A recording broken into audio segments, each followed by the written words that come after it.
Halo teman-teman, Assalamualaikum. Selamat datang kembali di channel Studygram Fisika.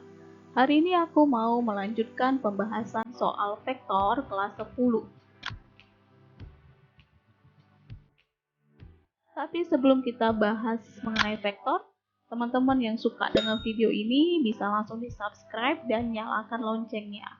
Biar tiap kali aku upload video terbaru, teman-teman dapatkan notifikasinya.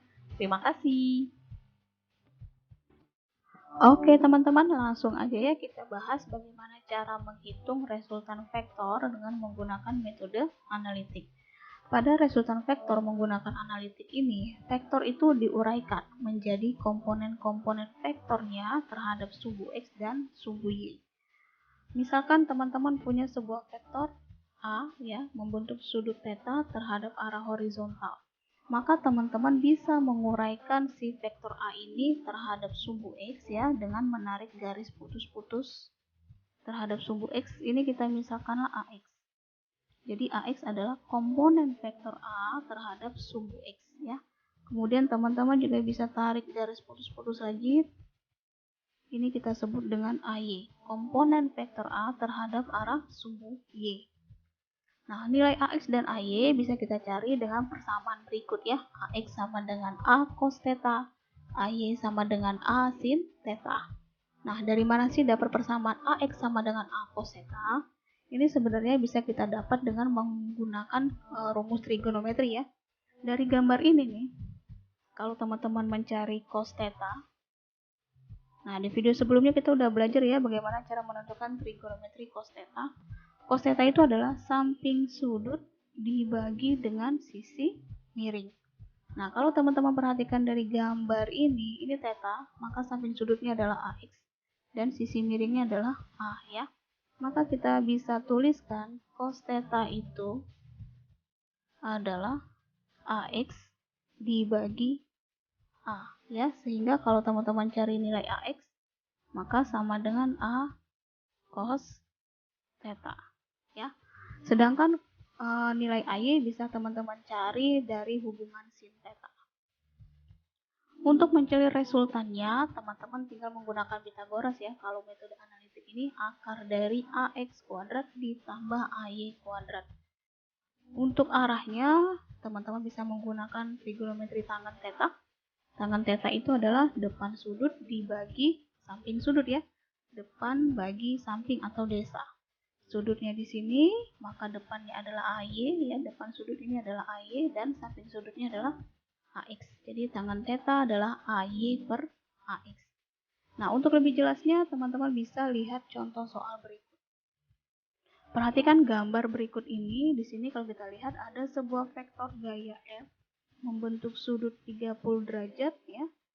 Ini sudah diuraikan terhadap sumbu X dan sumbu Y-nya. Ini terhadap sumbu X berarti Fx dan terhadap sumbu Y namanya Fy. Jika Fx-nya sama dengan 5 akar 3, maka besar Fy-nya berapa? Dari soal ini bisa kita bikin diketahui ya, nilai Fx-nya 5 akar 3, Fy-nya berapa? Nah, tadi kalau untuk mencari komponen vektor dalam arah sumbu Y, maka kita gunakan persamaan ini kan, F sin theta. Tapi di soal ini kita belum punya F. Ya, nilai F-nya belum ada. Jadi teman-teman harus mencari nilai F-nya dulu. Nah, untuk mencari nilai F, teman-teman bisa menggunakan hubungannya dari Fx ya yang sudah diketahui. Jadi Fx itu kan F cos theta ya. Berarti sama dengan Fx sama dengan F cos 30 karena sudutnya di sini adalah 30 derajat ya. Nah, tinggal teman-teman masukin angkanya. Kita gantilah si Fx ini jadi 5 akar 3. F-nya tadi kita cari. Nah, cos 30 teman-teman wajib hafal nih ya. Karena di sudut istimewa, cos 30 itu setengah akar 3. Jadi nanti teman-teman tinggal coret aja nih ya. Nah, akar 3-nya sehingga nanti kita peroleh nilai F itu 5 bagi setengah jadinya 10 Newton. Nah, setelah itu teman-teman tinggal substitusikan nilai F ini ke sini ya, sehingga nanti didapat Fy sama dengan F-nya tadi 10, theta-nya tadi kan 30, berarti sin 30 derajat ya, sehingga Fy sama dengan sin 30 itu adalah setengah, sehingga nanti diperoleh hasilnya adalah 5 Newton ya. Jadi F-nya nilainya 5 Newton. Nah, ini masih satu buah vektornya. Nah, gimana kalau nanti teman-teman ketemu vektornya itu lebih dari 1, misalnya 3, 4, atau bahkan 5. Nah, untuk vektor yang lebih dari 1, bisa teman-teman perhatikan contoh soal setelah ini ya. Oke teman-teman, berikutnya contoh soal yang kedua. Jika teman-teman mendapatkan vektor yang lebih dari 1 ya, bagaimana cara menghitung besar resultannya menggunakan metode analitis? Teman-teman bisa menggunakan langkah-langkah penyelesaian seperti ini. Yang pertama ya, teman-teman uraikan dahulu setiap vektor itu terhadap sumbu X dan terhadap sumbu Y. Nah, misalkan seperti ini.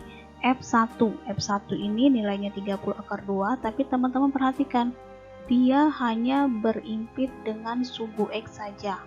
Artinya apa? Komponen vektor F1 ya dalam arah sumbu Y itu nilainya adalah 0. Ya, karena F1 ini kan hanya ada di sumbu X saja.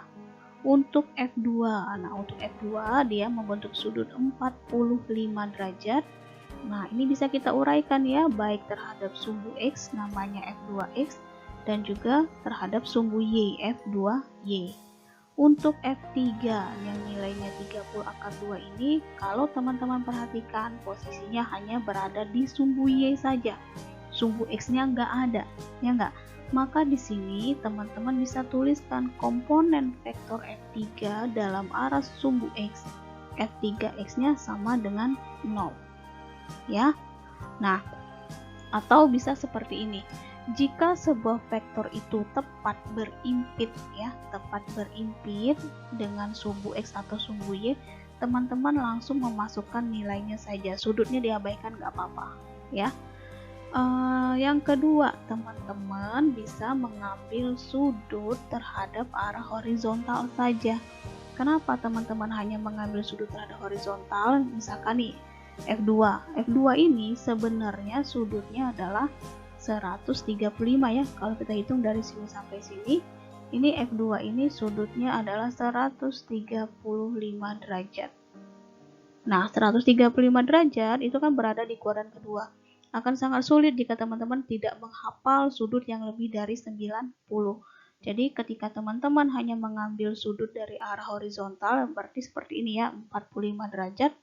Maka teman-teman hanya menghafal sudut dari 0 sampai 90 derajat saja. Karena sebenarnya yang teman-teman ambil adalah sudut yang berelasi. Ya, sudut istimewa yang berelasi dengan sudut ini tadi. Ya. Nah, contohnya lagi misalnya F3. F3 ini kalau kita hitung sudutnya adalah ini ya, dari sini sampai sini berarti 180 tambah 90, 270 derajat. Nah, sebenarnya kalau 270 derajat ini kan berada di kuadran ketiga, ya enggak? Berada di kuadran ketiga. Nah, teman-teman tidak perlu menggunakan cos 270. Kalau teman-teman gak hafal kan lebih sulit jadinya ya, maka teman-teman tinggal mengambil sudut yang terhadap horizontal, berarti yang ke sini. Maka sudut dari sini ke sini itu adalah 90 derajat. Jadi sebenarnya 270 itu dia berelasi dengan sudut 90 derajat pada sudut istimewa ya. Nah, seperti itu maksudnya teman-teman. Jadi teman-teman gak perlu ya menggunakan sudut yang lebih dari 90 derajat gitu. Makanya kita ambil sudut yang terhadap horizontal saja. Nah, bagaimana untuk tanda positif dan negatif pada sudut ini? Nah, kita bisa menggunakan dari koordinat ini. Jadi, jika vektor itu berada di sumbu X atau sumbu Y negatif, maka teman-teman tambahkan tanda negatif. Ya, atau jika vektor tersebut berada di sumbu X atau sumbu Y positif, ya, maka dia bernilai positif. Contoh nih, misalkan kita tadi F2X ya, kalau kita uraikan F2X itu akan menjadi F2 cos theta gitu ya kalau kita uraikan. Nah, karena kita menggunakan sudut yang di sini ya, sudut yang berelasi saja, dan F2 ini berada di sumbu X negatif, maka teman-teman tambahkan nilai minus di sininya. Ya, tambahkan nilai negatif karena F2 ini berada di sumbu X negatif. Oke. Nah, jadi teman-teman bisa tuliskan nanti di sini jadinya minus F2 itu 130, cosnya adalah cos 45 derajat. Nah, seperti itu ya. Karena kenapa? Sebenarnya kalau teman-teman masukin 135 maka nanti hasilnya sama aja, min cos 45 derajat ya. Jadi tidak perlu memasukkan tanda negatifnya kalau teman-teman menggunakan 135 ya. Tapi kalau teman-teman menggunakan 45 derajat maka teman-teman harus menambahkan tanda negatif karena berada di sumbu X negatif. Nah, untuk lebih jelasnya bisa teman-teman lihat dari cara penyelesaian sebagai berikut ya. Oke teman-teman, berikut ya cara menyelesaikan soal tersebut dengan menggunakan metode analitik. Tadi teman-teman sudah tuliskan ya tadi di sini komponen vektor F1 dalam arah sumbu Y itu pasti nilainya 0. Maka di F1 ini hanya ada komponen di arah sumbu X saja ya, atau F1X. Untuk F3 juga ya, F3 ini terhadap sumbu X-nya dia 0, tapi komponen vektor terhadap sumbu Y-nya nanti ada. Karena di sini F3 ini nilainya tepat berimpit dengan sumbu Y ya, makanya sini F3X-nya 0. Nah, untuk mencari berapa besar resultan totalnya, teman-teman bisa menggunakan Pythagoras ini ya, gabungannya total komponen gaya dalam arah sumbu X kuadrat ditambah total komponen gaya dalam arah sumbu Y kuadrat. Nah, kita cari satu-satu dulu nih berapa komponen vektor dalam arah sumbu X dan terhadap sumbu Y-nya ya. Kita cari komponen terhadap sumbu X. Nah, kalau teman-teman cari komponen vektor terhadap sumbu X berarti yang teman-teman lihat hanya komponen vektor yang ada dalam arah sumbu X saja. Ini contohnya adalah F1 dan ada F2 ya. Maka teman-teman bisa tuliskan sigma Fx sama dengan F1X minus. Nah, kenapa saya tulis minus ya? Karena kan di sini F2 ini berada di sumbu X negatif dikurang F2X gitu. Nah, tadi kita uraikan ya, kalau F1X itu berarti F1 cos. Nah, lihat sudut yang dibentuk oleh F1, dia tepat berimpit dengan sumbu X, berarti sudutnya 0 derajat ya, dikurang F2 cos. Nah, sudut yang kita pakai adalah sudut terhadap horizontal ini ya, berarti sudutnya 45 derajat. Jadi teman-teman tidak perlu menghafalkan rumus yang lebih dari 90 kalau teman-teman menggunakan sudut yang horizontal. Walaupun sebenarnya sih sudut F2 ini kan dari sini ke sini ya. Sudutnya tadi adalah 135 derajat. Karena 135 derajat adalah sudut yang berelasi ini dengan 45, maka kita pakai sudut 45. Tanda negatifnya karena kita lihat di sini sumbu F2 ini berada di sumbu X negatif ya. Nah, tinggal teman-teman masukin aja angkanya. F1 30 akar 2 cos 0 itu 1 dikurang F2 130 cos 45 itu setengah akar 2. Nah, nanti kita dapatkan hasilnya ini 30 dikurang 65 akar 2 ya, berarti minus 35 akar 2 Newton. Nah, kemudian teman-teman cari juga nih komponen terhadap sumbu Y ya, komponen sumbu Y. Nah, pada komponen sumbu Y yang berlaku adalah F2Y dan F3Y ya, sedangkan kan F1 nggak ada di sumbu Y nya. Jadi teman-teman bisa tuliskan di sini F2Y sigma Fy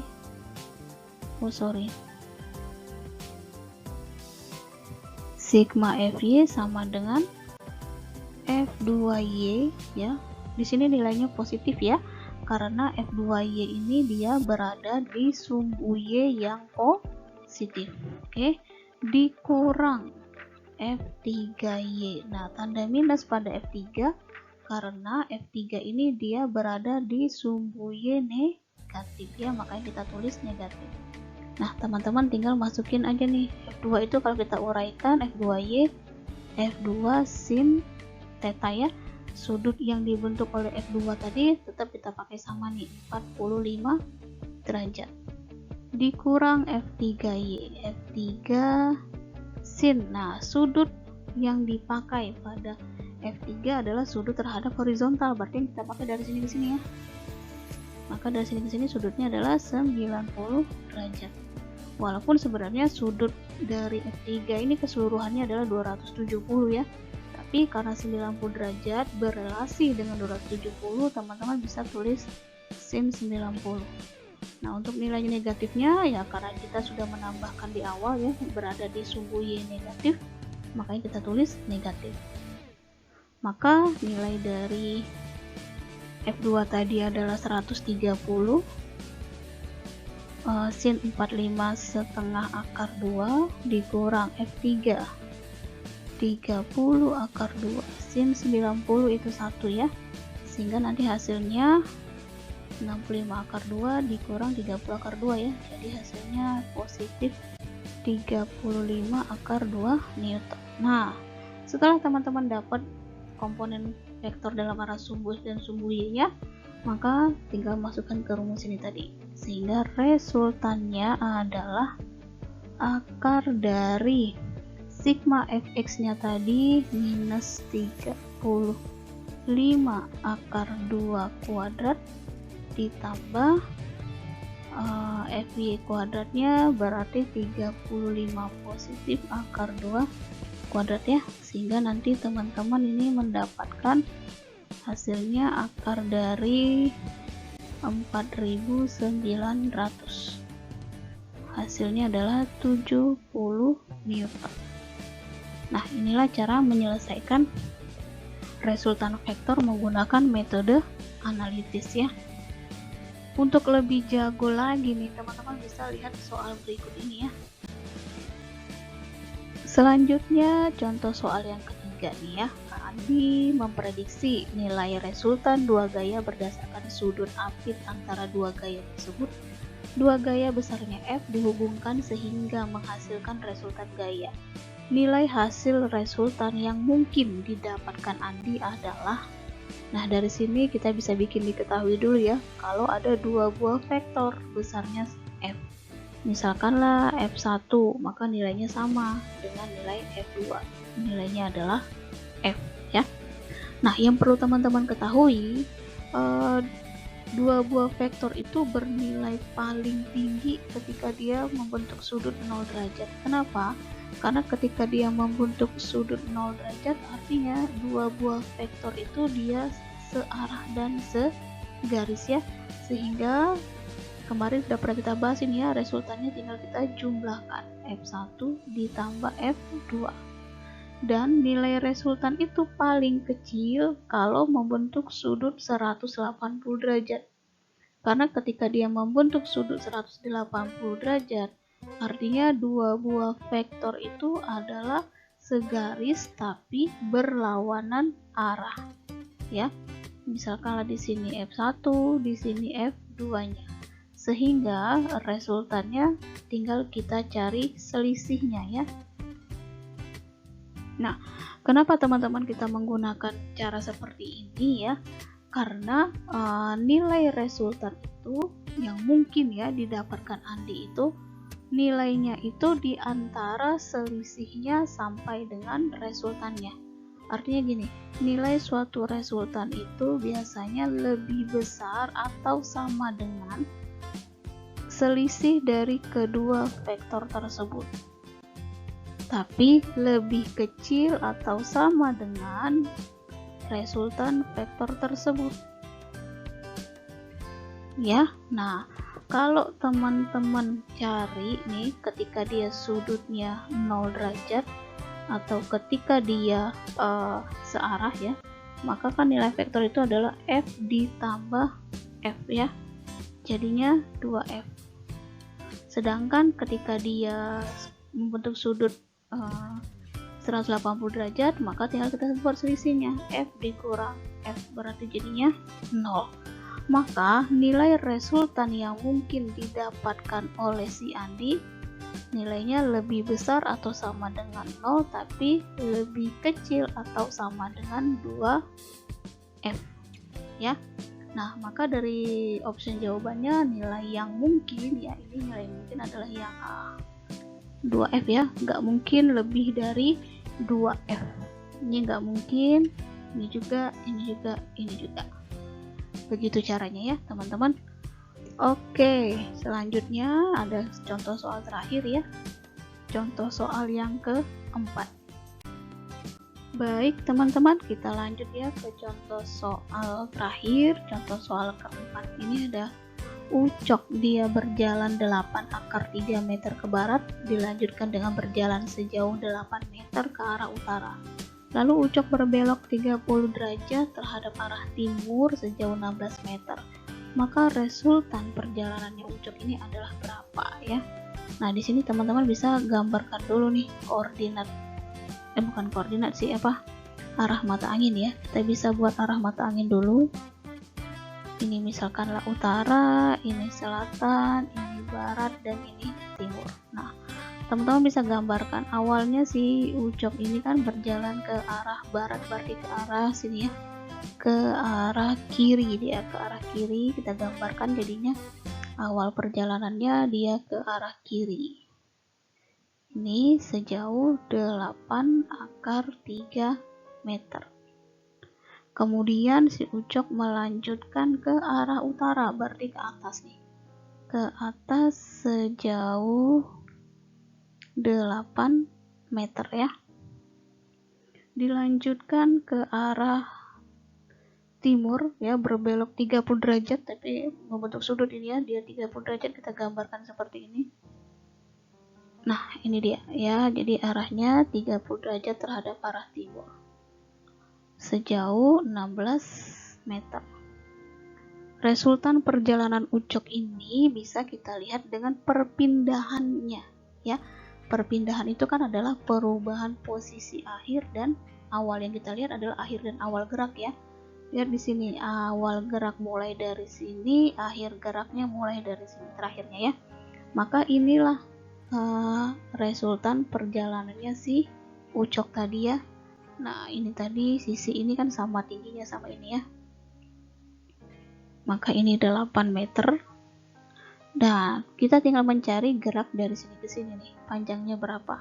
Kita misalkanlah Y ya, karena ini sisi vertikal. Maka total perjalanannya si Ucok bisa kita tulis jadinya 8 ditambah Y ya, atau kita sebutlah ini perpindahannya.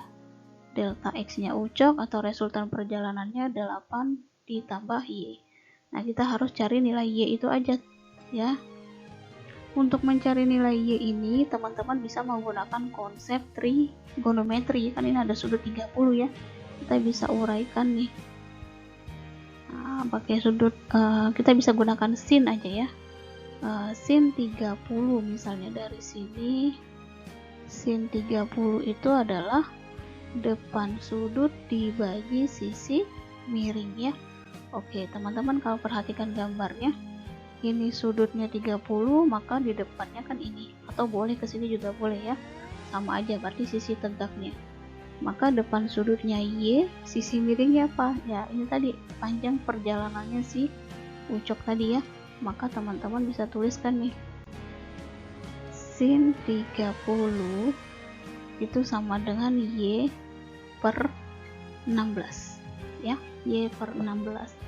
Nah, teman-teman udah tahu sin 30 itu kan setengah ya, setengah sama dengan Y per 16. Nah, dari sini kita bisa dapat nilai Y. Maka Y sama dengan 16 dibagi 2 ya, berarti 8 meter. Sehingga nih resultan perjalanannya si Ucok adalah 8 ditambah Y nya tadi 8, sehingga totalnya adalah 16 meter ya. Jadi untuk soal nomor 4 ini jawabannya adalah yang D ya, 16 meter. Oke teman-teman, demikianlah ya pembahasan soal kita hari ini. Teman-teman yang suka dengan video ini bisa langsung di subscribe dan jangan lupa like dan share jika dirasa bermanfaat ya. Semoga video ini cukup membantu teman-teman mempelajari materi vektor. Terima kasih. Sampai ketemu lagi di video berikutnya.